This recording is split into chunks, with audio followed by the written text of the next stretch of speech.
You're looking at a 1955 Southern bus made by Southern Coach Manufacturing Company out of Evergreen, Alabama between 1941 and 1956.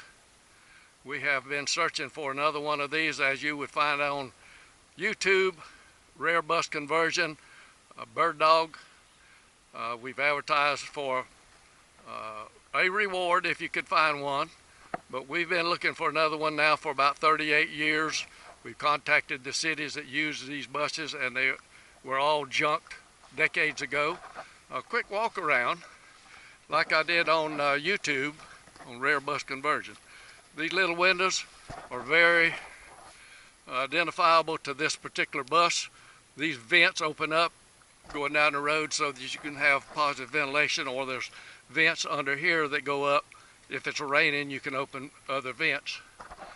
Has air horns, got a PA system so you can talk to the traffic ahead of you, which is a lot of fun. Real quick walk around. Brand new wheels and tires, 22.5 steel belted radial, tubeless.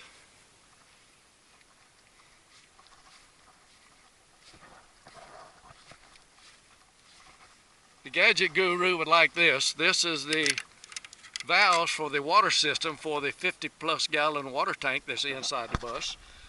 These valves control whether you want it to gravity feed from the tank, or if you want to use the pump to pump the water out, or if you prefer pressurizing the tank.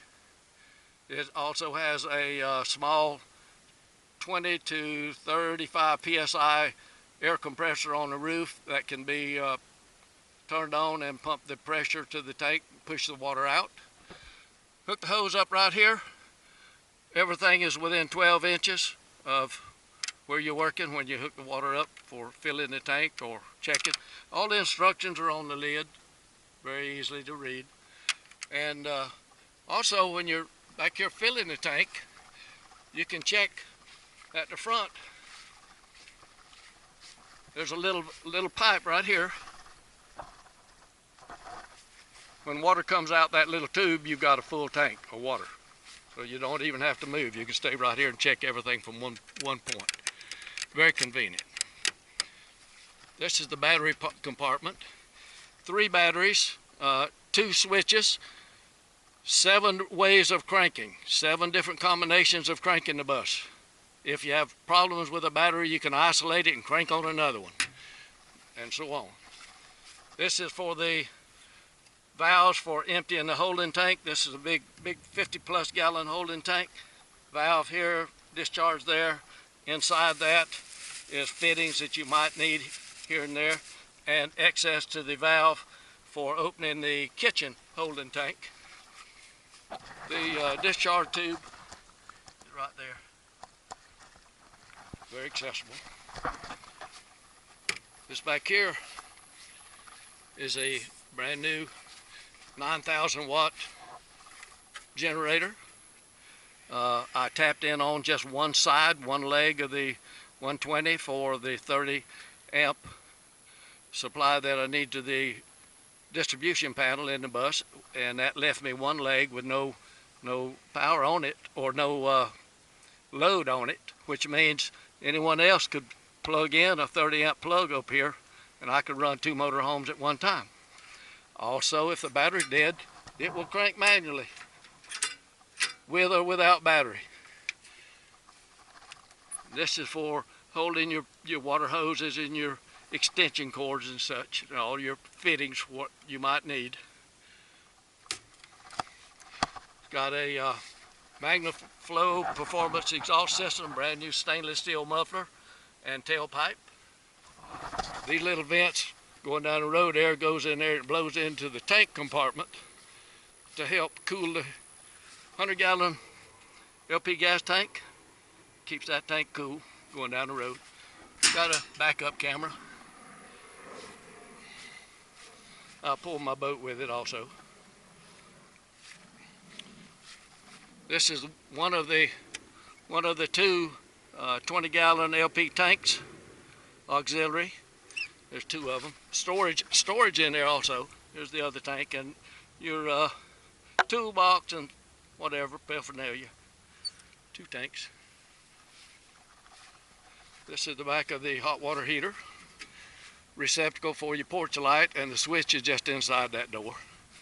And this door, back door, since it was a city transit bus, goes directly into the bathroom. I'll talk to you about that in just a minute. We'll be inside. This is the back of the refrigerator. Brand new refrigerator. This is where you check or add oil. How more simple can that be? Back of the built-in furnace, LP gas automatic furnace. This is where you add water to the reservoir for two radiators,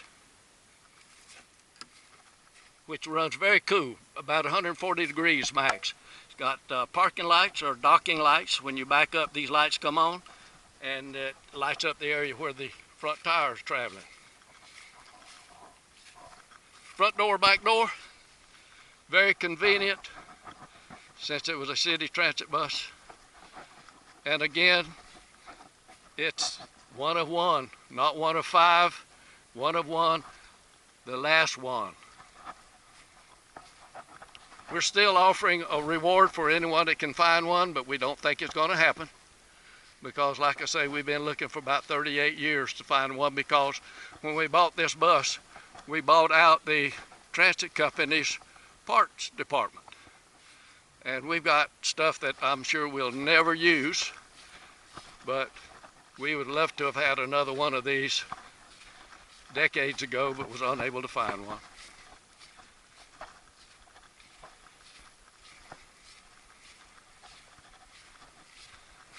Okay, we'll go inside.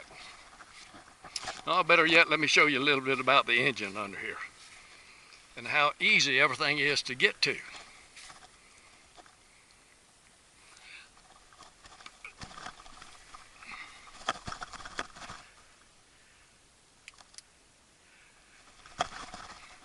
This is a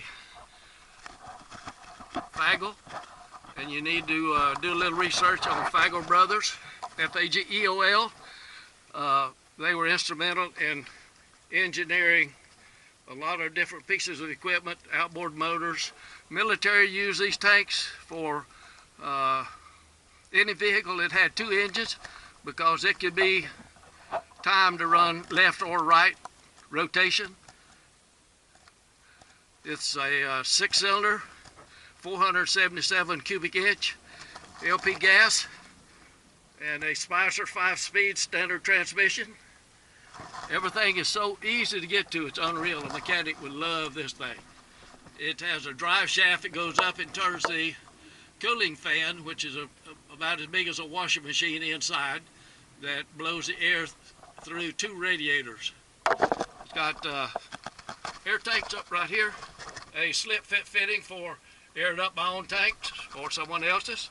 I've even got a storage box right here that I carry spare parts in. Since I have a lot of spare parts, I carry those with me, even though I could still buy those parts at any auto part place like NAPA or whatever. And but since I've got a lot of parts, I just carry them with me. I have never had to use any of the parts that I carry with me. 2 radiators. This is one of them right here with the shutters, and the other side got shutters for automatic closing from the inside, air controls on the inside for heating the bus when the engine's running. Okay, we'll go inside. Oh, one more thing before I forget it. Under the front of the bus is a storage compartment, and I've got a gigantic lug wrench and a 4-foot cheater bar and 2 30-ton hydraulic jacks, along with 2 other small jacks, if you ever need to jack it up for any reason. It's got fog lights, for night driving. Going inside. The last one on the planet, folks. This is it. These doors have closures on them, where they'll close automatic, or I can hold it open. Got brand new carpet. This is a Armstrong Mohawk Carpet, very expensive, supposed to be stain resistant. We put this plastic on it because I've had it to a couple of antique car gatherings lately, and a lot of people tracking through it, so I put that on there. This is the vents I was talking about a minute ago that's unique to this bus. You can open these little windows from the inside and get airflow through the bus. It's got positive ventilation up in the top, a little vent up there. It pulls all the heat out of the bus. We found that as long as the bus is moving and these windows are open, you do not need AC. Now this is, if it's raining, you open these and lets the air come through there where the water cannot get in. Name tag, if you come across one of these, we'd love to hear from you. It's Southern Bus or Southern Coach Manufacturing Company in Evergreen, Alabama. If you look just inside the front door on the dash, which is all stainless steel, you'll see this little tag. It tells the serial number and the model number and so on and so forth. Handrail, it was original for entering and exit the bus. Okay, tell you a little bit about this. It's got GPS. It also has backup camera. Okay. It has a PA system, built-in sound system, cassette player, CD player, stereo, front and back. We left this window open so that when you pull up to a light, you can still see up real close under the light. This is for the air-operated windshield wipers. The gadget guru would love to look into this bus, I'm sure. All the controls for control of everything in this bus is right here handy. It's got switches on the floor that you can turn the turn signals on and off. It's also got a switch for dimming the light. These little controls here controls the speed of the air-operated windshield wipers. These little controls down here, these little valves down here, controls the shutters at the radiator to reduct the heat up into the bus, duct it throughout. Check the voltage on your battery for the generator, all controlled from up here or back there.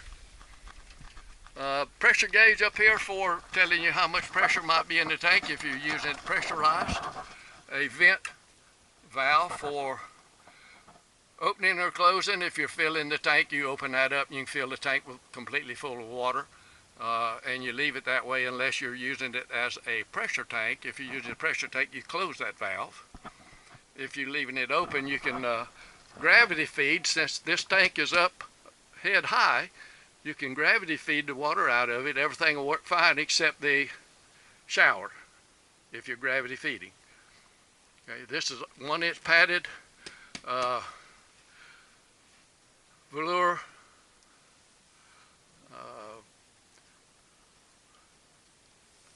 marine grade vinyl, or naugahyde, I'm sorry, naugahyde. These are the some of the beds that are in it. This bus sleeps 10 people.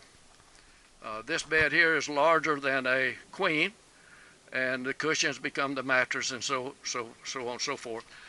Flat screen TV is stored under here. That an adapter goes on this post for watching TV. So this front room of 4 rooms, we can divide it into 4, becomes a TV room. Glove box where the old controls used to be for the bifold doors when it was a city transit bus. These are the vents that I'm talking about to let the heat out. All of the lights were original. They had a light at every seat in the bus, which was a 45 passenger. Bus is 36 feet long. Storage underneath all of these beds.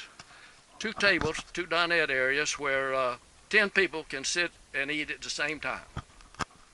We go back a little bit. That table there, by the way, if you're not using it, handily stores in this compartment here. And there's 2 pedestals that will allow you to put a short one for short people and a tall one for long, and you can swap it to this table or that table, doesn't matter. This bed here, this makes into a double. That one is a queen, this one's a double. And a unique little thing about this one, let me show you this to square this up. When you're sleeping, you open this up, and it squares the bed up. When you're not using it as a bed, you fold it out of the way. It gives you more room in the kitchen. Okay. Cabinets all padded and covered. Storage like you wouldn't believe. All got latches on them so they cannot come open while you're driving, going down the road. Each light can be turned on or off individually, but you have to have the master switch on to be able to control anything. Okay. Again, it's all padded, high grade quality vinyl. Countertop has a little roll on it so that if you were to lay an egg on it, it could not roll off, which is handy. Stainless steel sink, new controls, fan for circulating heat or cold quickly, smoke detectors,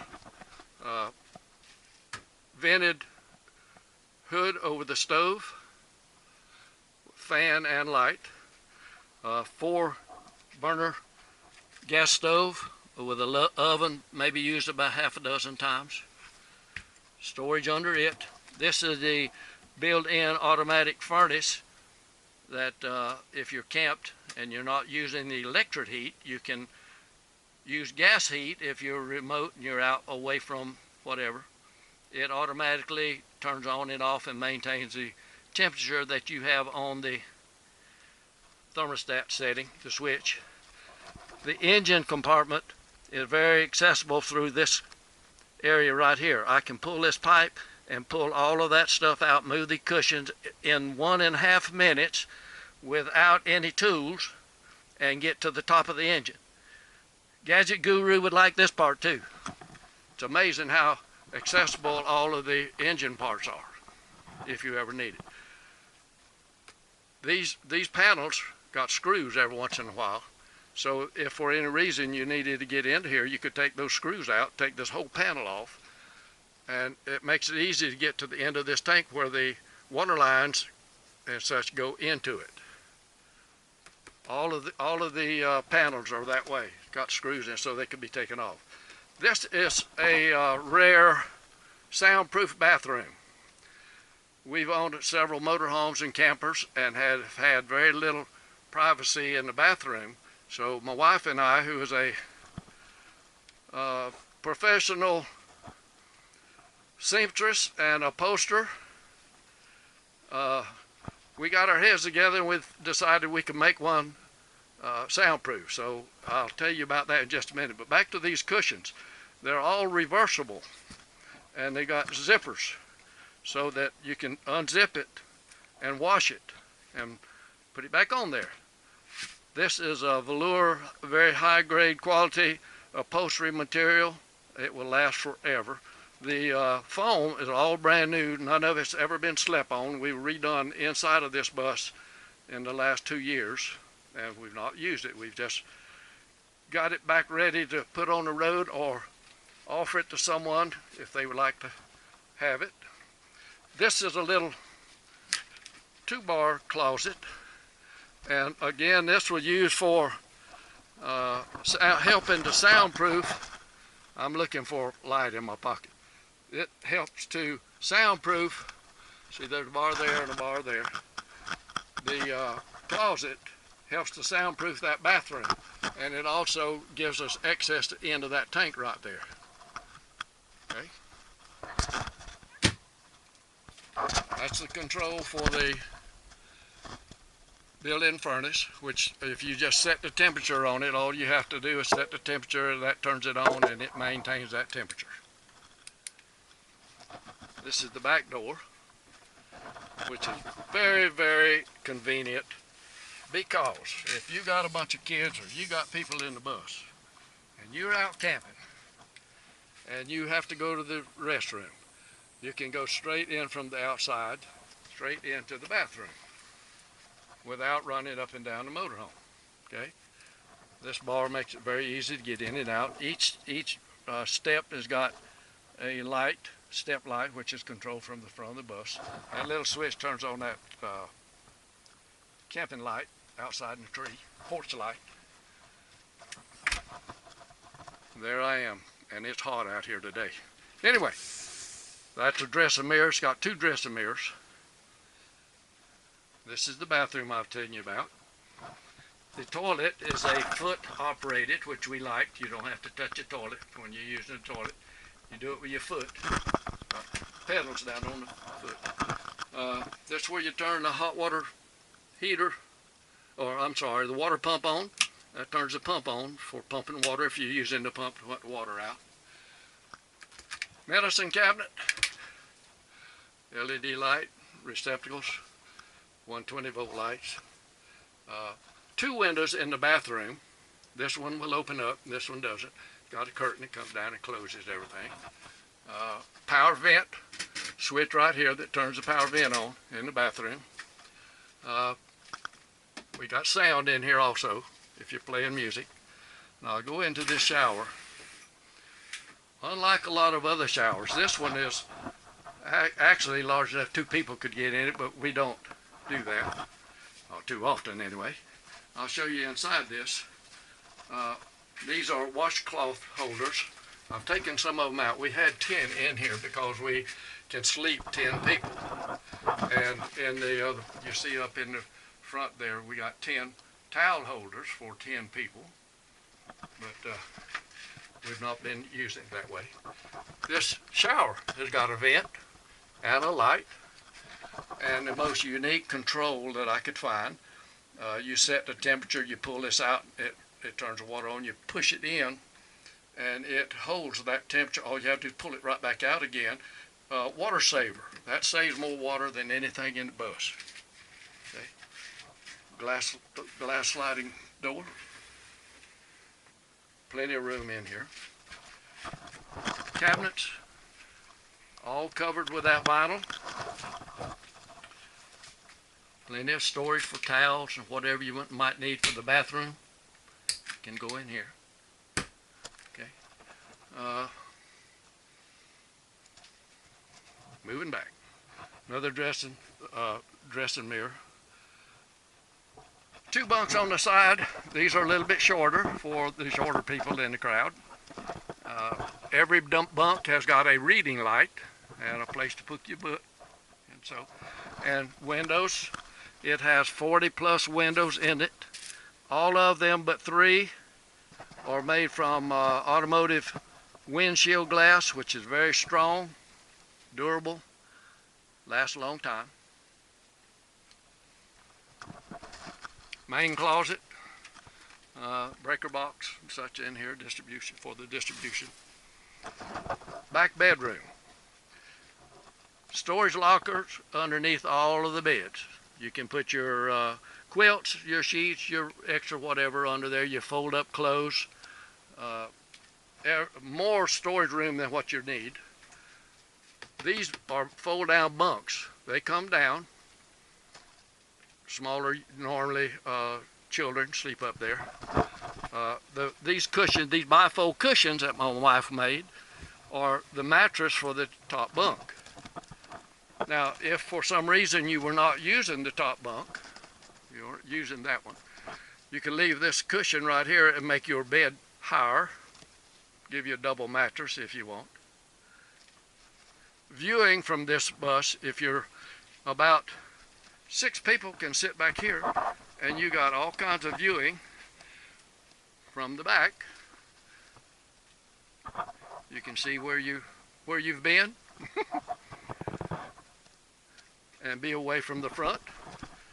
But again, this bus sleeps 10, and we've never had any problems with the bus. It rides very, very smooth because it's a low slung for city transit in and out, and the most dependable engine that you can find, I think, in my opinion. And if you do some research on Fageol Brothers before you really even consider this bus or think about this bus, it'd make it a lot more interesting if you knew more about the engine. It's the big key about this particular bus is that Fageol engine. Now, they made those engines. Some transit companies used gasoline. Same engine, but a different head, different carburetor. It was designed however the cities wanted to use it. This company made it to fit their needs. And by the way, I've got in my parts department the heads and everything to convert it to gasoline. But my wife and I tried it with LP gas, and last time I bought it 2 weeks ago, it was 60 cents a gallon less than gasoline, and it's been that way for 42 years that we've owned it. So we did not change it. We liked it. It's a clean burning, non-polluting fuel, and we like it like it is. A lot of you may think that the LP gas is not the way to go, but you need to try it before you make too big of a decision about that. It's a very dependable bus. It was built to go 20 years stop and go in town, which is very hard on an engine. We were told that the LP gas engine, the Fageol LP gas engine, was the best ever built, that you could go 400,000 miles without thinking about replacing the sleeves and pistons and rings and such in the engine. Very dependable, smooth riding, less than 30,000 miles on this engine, and rear end and transmission. You see the odometer there, 29,556 miles on it. Wonderful vehicle, one of a kind. Going back out. You can look at this on YouTube, on Rare Bus Conversion. Bird Dog is the name. I had requests to show the inside of it, so I've done a little bit of video, and I've only shown you a little bit about all of the details about this bus. But maybe I'll make another video coming up, show you a little bit more about it. But we're very proud of it. Like I say, we've owned it for 42 years and have had no trouble at all with it.